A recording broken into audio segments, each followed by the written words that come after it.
একবার ভাবুন তো, যদি স্বর্গের কোনো দেবতা হঠাৎ করেই পৃথিবীতে চলে আসে তাহলে ব্যাপারটা কেমন হবে।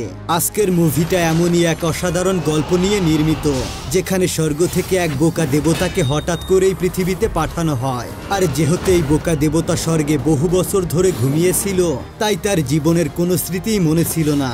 সে বুঝতেই পারছিল না সে আসলে কে আর কেনই বা সে পৃথিবীতে এসেছে। কিন্তু পৃথিবীতে এসে সে যখন তার ভালোবাসার মানুষকে খুঁজে পায়, তখন তার পুরনো সমস্ত স্মৃতি ফিরে আসতে শুরু করে। এরপর ঘটে যায় একের পর এক রহস্যময় ঘটনা, আর শেষমেশ তার জীবনের সাথে কী বা ঘটে সেটাই জানতে চলেছি আজকের পুরো গল্পে। তো বন্ধুরা, আর বেশি স্পয়লার না দিয়ে চলো সরাসরি গল্পে ঢুকে পড়া যাক।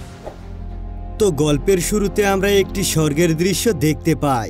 দেখা যায় পাহাড়ের উপরে একজন মং উঠছে। আসলে এই পাহাড়গুলোর নিচে বিভিন্ন দেবতাদের দাফন দেওয়া হয়েছে, আর আজকে এই মং এখানে এসেছে সেখান থেকে একজন দেবতাকে পৃথিবীতে পাঠানোর জন্য। আর এই দেবতাগুলো ছিল সেই সমস্ত দেবতা যাদের মৃত্যু হয়েছিল আজ থেকে কয়েক হাজার বছর আগে, তাও আবার রাক্ষসদের সাথে যুদ্ধ করতে গিয়ে। আর তখন আমরা দেখতে পারি পাহাড় ভেদ করে চ্যাং নামের একজন ছেলে বাহিরে বেরিয়ে আসে। আসলে এই ছেলেটা ছিল সেই সব দেবতাদের মানুষের রূপ, তবে যেহেতু সে সমস্ত স্মৃতিগুলোকে ভুলে গিয়েছিল, এজন্য সে বুঝতে পারছিল না সে এখানে কি করছে আর ভবিষ্যতে বা সে কি করবে। তবে তখনই সেখানে সেই মং এসে আক্রমণ করে আর তাকে বলে, যতই তুমি সামনের দিকে যাবে তুমি আস্তে আস্তে বুঝতে পারবে তুমি কে আর তোমার আসল উদ্দেশ্যটাই বা কি। এটা বলেই মং তাকে পৃথিবীতে ধাক্কা দিয়ে ফেলে দেয়। যখন সে পৃথিবীর মধ্যে পড়ছিল তখন গিয়ে সে একটা নদীর মধ্যে পড়ে, যেখানে কিনা জয়্য নামে একজন রাজকুমারী অলরেডি নগ্ন হয়ে গোসল করছিল। আর যখনই সে ওই অবস্থায় ছেলেটিকে দেখতে পায় তখন রাজকুমারী অনেক ভয় পেয়ে যায়, আর সে জোরে জোরে ভয়ে চিৎকার করতে শুরু করে। আর একটু পরেই তার গার্ডরা যখন সেখানে চলে আসে তখন রাজকুমারী প্রচন্ড রাগ করে এই ছেলেটিকে জেলের মধ্যে আটকে দিতে বলে। এরপর তার গার্ডদেরকে দিয়ে সে তাকে জেলে পাঠিয়ে দেয়। তখন এদিকে আমরা দেখতে পারি শাহী জেলের ভেতরে নালান নামের একজন দাসী জেলং নামের একজন ভিআইপি কয়েদির জখমের চিকিৎসা করছিল। তবে তখন জেলং প্রচন্ড রাগ করছিল। আসলে জেলের বাকি কয়েদিরা মিলে তার উপর আক্রমণ করে দিয়েছিল, আর এতে করে সে একটু আহত হয়ে গিয়েছিল। আর এজন্যই নালান তার চিকিৎসা করতে জেলের মধ্যে এসেছে। নালান যখন তার চিকিৎসা করছিল তখন আমরা দেখতে পারি জেলের বাকি কয়েদিরা ইশারায় ইশারায় একটি প্ল্যানকে অ্যাক্টিভেট করার জন্য বলে। আসলে এই কয়েদিগুলো জেল থেকে পালানোর জন্য প্ল্যান করছিল। সেনাপতি সীমা এর জন্য তাদেরকে অ্যারেস্ট করেছে, কারণ তাদের কাছে একটা জাদুর পাওয়ার আছে।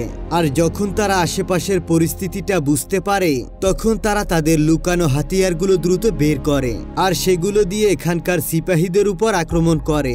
আর মুহূর্তের মধ্যেই এখানে একটা ভয়ঙ্কর মারামারি শুরু হয়। আর এই ব্যাপারটা দেখতে পেয়ে নালাং এবং জেলং মিলে নিজেদের জীবন বাঁচানোর জন্য দ্রুত পালিয়ে যাওয়ার সিদ্ধান্ত নেয়। তবে যখনই তারা পালিয়ে যাচ্ছিল ঠিক তেমন সময় তারা একটা স্পেশাল জায়গায় চলে আসে, যে জায়গাটায় দেয়ালের মধ্যে কাগজ দিয়ে কিছু লেখা ছিল। জেলং সেখানে থাকা একটি কাগজে যখন স্পর্শ করে তখনই তার মধ্যে একটা অদ্ভুত পাওয়ার চলে আসে। তখন আমরা জানতে পারি এই কাগজগুলোকে দেবতারা লাগিয়েছিল। আসলে এই কাগজগুলোকে লাগিয়েছিল যদি কারো কাছে পাওয়ার থাকে আর সে যদি এই কাগজগুলোকে স্পর্শ করে তাহলে তার পাওয়ার নিয়ে নেওয়া হবে, আর এজন্য জেলংকে নিয়ে যাওয়া হচ্ছিল। তবে একদম শেষ মুহূর্তে নালান তাকে ধরে ফাইনালি বাঁচিয়ে ফেলে। আর এখন যেহেতু তাদের কাছে আর কোনো অপশন নেই, এজন্য তাদেরকে কয়েদিদের ফেস করা ছাড়া আর কোনো উপায় নেই।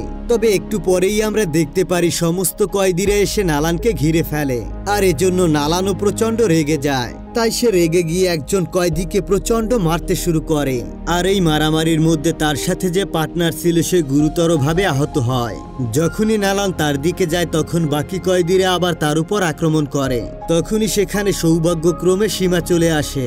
সে ফাইনালি তাদের পাওয়ারগুলোকে ছিনিয়ে নিয়ে তাদেরকে আবারও জেলের মধ্যে ঢুকিয়ে দেয়। আর আমরা দেখতে পারি বাকি সবার সঙ্গে সঙ্গে জেলংকেও সেই জেলের মধ্যে ঢুকিয়ে দেওয়া হয়, কারণ তারা মনে করেছে জেলংও এই কারাগার থেকে পালিয়ে যাওয়ার চেষ্টা করেছে। যাই হোক, এখান থেকে সিন ফ্ল্যাশব্যাকে নিয়ে যাওয়া হয়।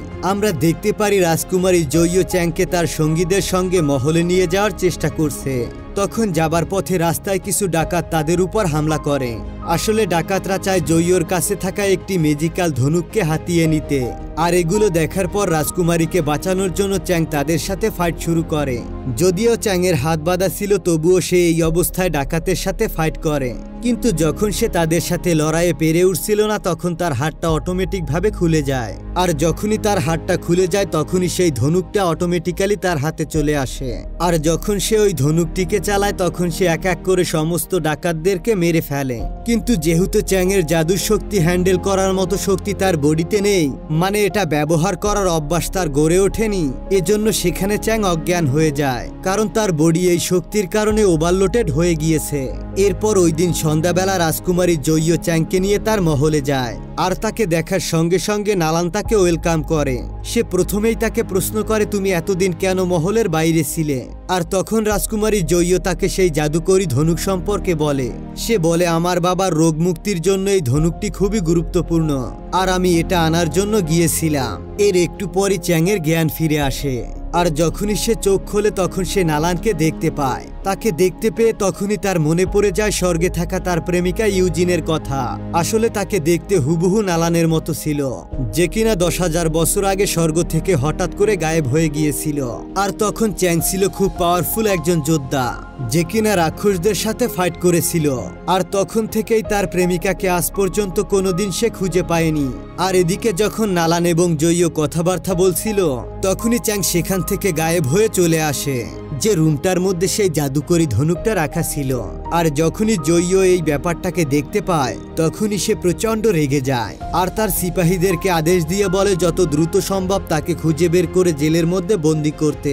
আসলে আমরা দেখতে পারি চ্যাং যাচ্ছে ধনুকের এই পাওয়ার থেকে নিজেকে মুক্ত করতে, কারণ এই পাওয়ারটাকে সে একটুও নিতে পারছে না। তো এজন্য সে যখনই ধনুকের পাওয়ার থেকে দূরে যাওয়ার চেষ্টা করে তখনই ওই ধনুকটা তাকে বারবার আকর্ষণ করে কাছে নিয়ে আসে, আর সেই পাওয়ারটাকে সে আবারও ফিল করে। আর তখনই এটার প্রভাব গিয়ে রাজার বডির উপরে পড়ে। যখনই সে ধনুকটিকে টাচ করে তখনই রাজা সুস্থ হয়ে যায়, মানে রাজা আগের থেকে একটা ভালো অনুভব করে। যখনই সে ধনুকটাকে ছেড়ে দেয় তখনই রাজা আবারও অসুস্থ হয়ে পড়ে। এই ব্যাপারটা দেখার পর জয়ী দ্রুত ধনুকটা নিয়ে তার বাবার হাতে দেয়, তবে এই ধনুকটা অটোমেটিক্যালি উড়ে এসে আবারও চ্যাংয়ের হাতে চলে যায়, যে কিনা রাজার আসনের পেছনে লুকিয়েছিল।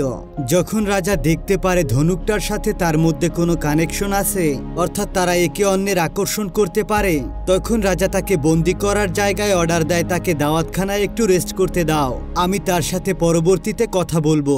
অন্যদিকে সেনাপতি সীমার সাথে তার ছেলে লিকং দেখা করতে আসে। তখন আমরা জানতে পারি পথে যে রাজকুমারীকে আক্রমণ করা হয়েছিল সেটা আসলে করেছিল সেনাপতি এবং তার ছেলে মিলে। আসলে তারা চাইছিল ওই ধনুকটাকে চুরি করতে। তারা যদি এই কাজটা সম্পূর্ণ করতে পারে পরবর্তীতে এই ধনুকের সাহায্যে তারা এই রাজত্ব এবং রাজ্যের উপর শাসন চালাবে, আর তারা হয়ে যাবে এই রাজ্যের নতুন রাজা। যদিও লিকং এই কাজে ব্যর্থ হয়েছে, কিন্তু তারপরও সে তার বাবাকে একটা গুরুত্বপূর্ণ খবর জানায়, কিভাবে চ্যাং সেই ধনুকের মাধ্যমে এক একজন আক্রমণকারীদেরকে হারিয়েছিল। মানে ধনুকের মধ্যে এবং তার মধ্যে সম্পর্ক আছে, আর তারা একে অপরকে আকর্ষণ করতে পারে। এই ব্যাপারটা সে তার বাবাকে বলে দেয়। এটা শোনার পর সীমা মনে মনে অনেকটা খুশি হয়, কারণ যেহেতু চ্যাং এখন তাদের হাতে বন্দী, তো এজন্য সে চ্যাংকে ব্যবহার করতে পারবে রাজার বিরুদ্ধে ষড়যন্ত্র করার জন্য। অন্যদিকে চ্যাং বারবার স্বপ্নের মধ্যে তার স্বর্গের জীবনটাকে দেখছিল, তার প্রেমিকার সাথে কাটানো মুহূর্তগুলো তাকে বারবার ভাবিয়ে তুলছিল। আর যখন সে রাক্ষসদের সাথে যুদ্ধ করেছিল সেই মুহূর্তগুলো বারবার দেখছিল। আর এখানে আমরা জানতে পারি ওই জাদুকরী ধনুকটা আসলে চ্যাংয়েরই ছিল, আর এজন্যই তাকে বারবার করে তার অস্ত্রটা তাকে কাছে টানছিল, যেটা কিনা পৃথিবীতে তার আগেই পড়ে গিয়েছিল। চ্যাংয়ের ঘুম ভেঙে গেলে সে দ্রুত সেখান থেকে চলে আসে নালানের কাছে। সে গিয়ে নালানকে প্রশ্ন করে, তুমি কি আমাকে চিনতে পেরেছো? তুমি ছিলে স্বর্গে আমার রানী আর আমি ছিলাম তোমার রাজা। তবে নালান তাকে সরাসরি না করে দিয়ে বলে, আমি তোমাকে একেবারেই চিনতে পারছি না। তুমি হয়তোবা কোনো ঘোরের মধ্যে আছো, তুমি হয়তোবা স্বপ্নে কিছু দেখতে পেয়েছো।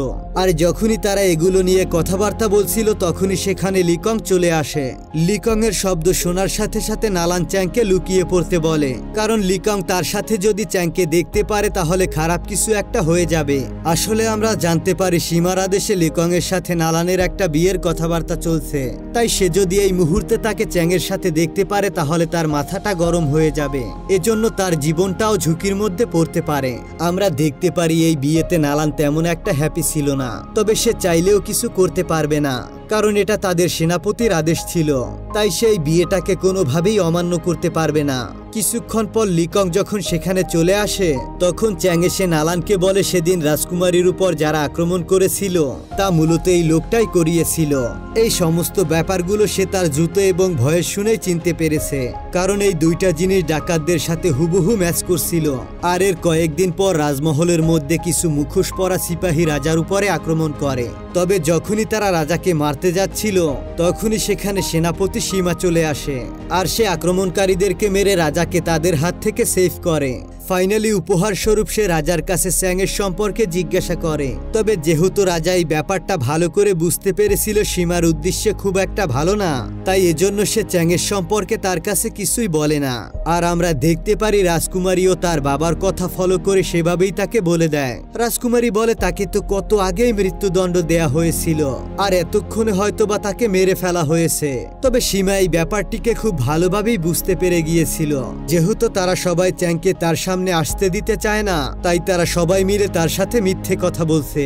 এরপর সে সন্ধ্যাবেলা নালানকে ডেকে নিয়ে আসে এবং তাকে এই গুরুত্বপূর্ণ কাজটা দেয় যাতে করে সে চ্যাংকে খুঁজে বের করতে পারে। তবে আমরা দেখতে পারি নালান ও চ্যাংকে সেভ করার জন্য সীমাকে মিথ্যে কথা বলে দেয়। নালান বলে হ্যাঁ, এই মহলের মধ্যে আমি এমন কাউকেই দেখতে পাইনি, হয়তোবা তাকে খুঁজে বের করতেও পারবো না। এই কথা শুনে সীমা একটু বেশি রেগে যায় আর নালানকে বিয়ের জন্য রেডি হতে বলে সে সেখান থেকে চলে যায়। যদিও নালান মন থেকে বারবার করে চাইছিল তাকে যেন এই বিয়েটা না করতে হয়, তবে সে সেনাপতির সামনে কিছুই বলতে পারছিল না, কারণ এতটুকু সাহস তার এখন পর্যন্ত হয়ে ওঠেনি। অন্যদিকে আমরা দেখতে পারি রাজকুমারী জয়ীও লুকিয়ে চ্যাংকে অজ্ঞান করে এবং তাকে জেলে নিয়ে আসে বন্দি করার জন্য। তবে যখন সে তাকে বন্দি করে যাওয়ার ট্রাই করে তখন সেখান থেকে চ্যাং নিজেকে মুক্ত করে ফেলে আর এরপর সেখান থেকে রাজকুমারীকে জিম্মি করে পালিয়ে যাওয়ার ট্রাই করে। তবে যখনই সিপাহীরা এই ব্যাপারটাকে দেখতে পায় তখনই তারা দৌড়ে চলে আসে সেনাপতি সীমাকে খবর জানানোর জন্য। আর সেনাপতি সীমা যখন এই ব্যাপারটির জন্য অপেক্ষা করছিল এজন্য সে খবর পাওয়ার সঙ্গে সঙ্গে দ্রুত সেখানে চলে আসে জেলের মধ্যে। ফাইনালি সে চ্যাংকে কয়েদি করে একটা জেলের মধ্যে বন্দি করে দেয় আর সেখান থেকে বের হওয়া একেবারেই একটা অসম্ভব ব্যাপার। আর পালিয়ে যাবার কথা তো স্বপ্নেও ভাবা যায় না। আর এই জেলের মধ্যে তখন সে জেলংকেও পেয়ে যায় আর জেলং তাকে দেখার সঙ্গে সঙ্গে চিনতে পারে। আসলে যখন দেবতাদের সঙ্গে রাক্ষসদের যুদ্ধ হয়েছিল তখন জেলং ও দেবতাদের পক্ষে লড়াই করছিল আর এজন্যই সে খুব ভালো করে চ্যাংকে চিনতে পেরে যায়। আর চ্যাং কতটা পাওয়ারফুল এবং সে কি কি করতে পারে এই ব্যাপারগুলো জেলং খুব ভালো করেই জানতো। এর কয়েকদিন পরে লিকং এবং নালানের বিয়ের দিন ঠিক করা হয়। বিয়ের দিনও নালান বারবার করে চ্যাংয়ের সেফটির কথা ভাবছিল, এজন্য সে সেনাপতি সীমাকে কিছু না জানিয়ে বিয়ের পোশাক পরে জেলের মধ্যে চলে আসে তার সাথে মিট করতে। আর শেষ পর্যন্ত সে চায় তাদের চোখ ফাঁকি দিয়ে এখান থেকে পালিয়ে যেতে। যদিও নালান তাদের দুজনকে জেল থেকে বাইরে বের করে দিয়েছে, তবে সে নিজে বাইরে বেরিয়ে আসে না। এই ব্যাপারটা দেখার পর চ্যাং পুরোপুরি কনফিউজ হয়ে যায়। এরপর চ্যাং সিদ্ধান্ত নেয় সে মহলে গিয়ে যে কোনো মূল্যে এই বিয়েটাকে আটকাবে। যতক্ষণে তারা ভিতরে যায় ততক্ষণে অলরেডি বিয়ে শুরু হয়ে গিয়েছিল। আর এখানে বিয়েটা থামানোর এখন একমাত্র উপায় হলো মারামারি করা। এজন্য সেখানে গিয়ে চ্যাং আক্রমণ করে দেয়। এই ব্যাপারটা দেখার পর লিকংও বেশ রাগ করে, সেও গিয়ে তার উপর আক্রমণ করে দেয়। এরপর সেখানে একটা ভয়ঙ্কর মারামারি শুরু হয়। এরপর শেষ পর্যন্ত সে লিকংকে মেরে দেয়। আর যেহেতু এখানে বরই মারা গিয়েছে সেজন্য এখানে বিয়ে হওয়ার আর কোনো সম্ভাবনা নেই। এরপর পরের দিন সকালবেলা জেলং আর চ্যাংকে নালান সেনাপতি সীমার একটি গোপন বই দেয়, যে বইয়ের মধ্যে তার অনেক গুপ্তকোড লেখা আছে।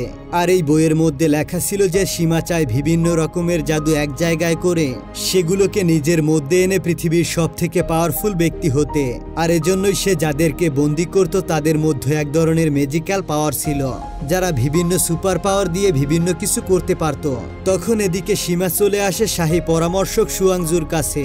আসলে সীমা চায় সুয়াংজু তার পাওয়ার ইউজ করে তার ছেলেকে পুনরায় জীবিত করে দিবে। আর এখানে আমরা জানতে পারি সুয়াংজুর কাছে একটা ভয়ঙ্কর পাওয়ার আছে যেটা দিয়ে সে যা খুশি তাই করতে পারে। আর সেই সীমাকে বলেছিল যে বিভিন্ন রকমের জাদু এক জায়গায় করতে, যাতে করে তারা পরবর্তীতে সেই পাওয়ারগুলোকে ব্যবহার করতে পারে। কিন্তু এইবার সুয়াংজু সাহায্য করার জায়গায় তাকে মেরে ফেলে। তখন সেখানে চ্যাং, জুয়েলাং এবং নালান চলে আসে, কারণ তারা সুয়াংজুর প্ল্যান সম্পর্কে জেনে গিয়েছিল। আসলে তখন আমরা জানতে পারি সুয়াংজু একটা পুজোর মাধ্যমে পৃথিবীর সমস্ত ভয়ানক পাওয়ারগুলোকে একসাথে করে আর সেই সমস্ত পাওয়ারগুলোকে নিজের মধ্যে নিতে চায়। আর চ্যাংও এই ব্যাপারটা খুব ভালো করেই বুঝতে পেরে যায়। সে এটাও বুঝতে পারে যে এই কাজটা করে সে অমর হতে চায়, কিন্তু তারা তিনজন মিলে এটা ঠিক করে নিয়েছিল তারা যে কোনো মূল্যে সুয়াংজুকে হারিয়ে ফেলবে আর তার এই প্ল্যানটা কোনোভাবেই সফল হতে দিবে না। কিন্তু যখনই তারা সুয়াংজুকে আক্রমণ করবে এর আগেই সুয়াংজু তার ভয়ঙ্কর পাওয়ারের মাধ্যমে তাদেরকে খুব সহজেই হারিয়ে ফেলে। আর এরপর সুয়াংজু চলে আসে রাজার সাথে মিট করতে আর রাজাকে বলে সেই বিশেষ পুজোটার আয়োজন কালকেই করতে হবে। সে বলে এই পুজোটা আপনার সুস্থতার জন্য অনেক সাহায্য করবে। আসলে রাজা এই জাদু সম্পর্কে বেশি একটা বুঝতো না, তাই সে পুজোর জন্য হ্যাঁ বলে দেয়। সে বলে আচ্ছা ঠিক আছে, তোমার যেটা ভালো মনে হয় তুমি তাই করো। পরের দিন সকালে রাজা তার মেয়ে এবং সমস্ত শাহী লোকজন নিয়ে সেই পুজো শুরু করে যাতে করে রাজা আবারও সুস্থতা ফিরে পায়।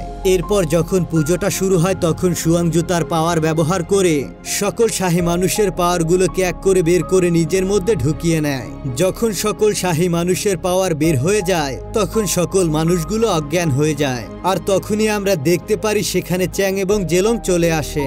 এরপর জেলং সুয়াংজুকে আটকানোর জন্য ভয়ঙ্কর ড্রাগনের রূপ নিয়ে নেয়। অন্যদিকে সেই ধনুকটাকে ইউজ করার জন্য চ্যাং পুরোপুরি রেডি হয়ে যায় আর তারা দুজন মিলে একসাথে আক্রমণ করে খুব সহজেই সুয়াংজুকে হারিয়ে ফেলে। সুয়াংজু মারা যাওয়ার সঙ্গে সঙ্গে এখানকার সকল মানুষের জ্ঞান ফিরে আসে আর তারা তাদের পাওয়ারগুলোকে আবার রিটার্ন পেয়ে যায়। ফাইনালি আমরা দেখতে পারি চ্যাং যখন এখান থেকে চলে যাচ্ছে তখন তার সমস্ত মেমোরিগুলো সে ফেরত পেয়ে যায়। চ্যাং এখন জানতে পেরেছে সে আসলে কে আর সে কোথা থেকে এসেছে আর তার ভবিষ্যতে কি বা করতে হবে। আর এসব কিছুর সঙ্গে সঙ্গে এই মুভিটা এখানেই শেষ হয়ে যায়। তো বন্ধুরা, তোমাদের কাছে এই অসাধারণ গল্পটি কেমন লেগেছে তা অবশ্যই কমেন্ট করে জানাবে। দেখা হবে পরবর্তী ভিডিও নিয়ে। ততক্ষণ পর্যন্ত ভালো থাকবে, সুস্থ থাকবে। আল্লাহ হাফেজ।